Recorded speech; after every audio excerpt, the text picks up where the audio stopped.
ایک شخص بازار میں صدا لگا رہا تھا، گدھا لے لو، 500 روپے میں گدھا لے لو۔ گدھا انتہائی کمزور اور لاغر قسم کا تھا۔ وہاں سے بادشاہ کا اپنے وزیر کے ساتھ گزر ہوا۔ بادشاہ وزیر کے ساتھ گدھے کے پاس آیا اور گدھے والے سے پوچھنے لگا، کتنے کا بیچ رہے ہو؟ اس نے کہا، عالی جاب 50,000 کا بیچ رہا۔ بادشاہ حیران ہوتے ہوئے، اتنا مہنگا گدھا کیوں؟ ایسی کیا خاصیت ہے اس میں؟ گدھے والا کہنے لگا، حضور جی، جو اس پر بیٹھتا ہے اسے مکہ مدینہ دکھائی دینے لگتا ہے۔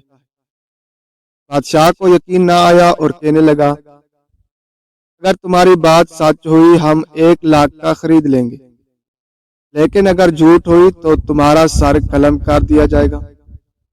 ساتھ ہی وزیر کو کہا کہ اس گدھے پر بیٹھو اور بتاؤ کہ کیا دکھتا ہے۔ وزیر بیٹھنے لگا تو گدھے والے نے کہا، جناب، مکہ مدینہ کسی گناہگار انسان کو دکھائی نہیں دیتا۔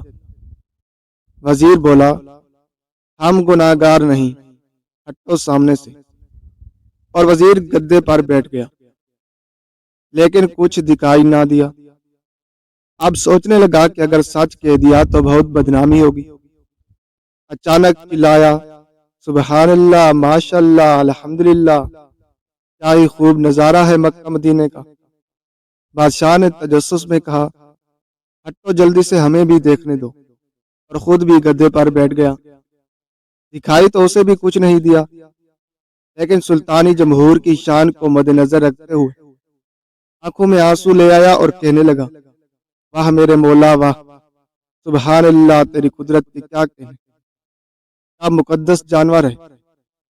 میرا وزیر مجھ جتنا نیک نہیں تھا، اسے صرف مکہ مدینہ دکھائی دیا، مجھے تو ساتھ جنت الفردوس بھی دکھائی دے رہی ہے۔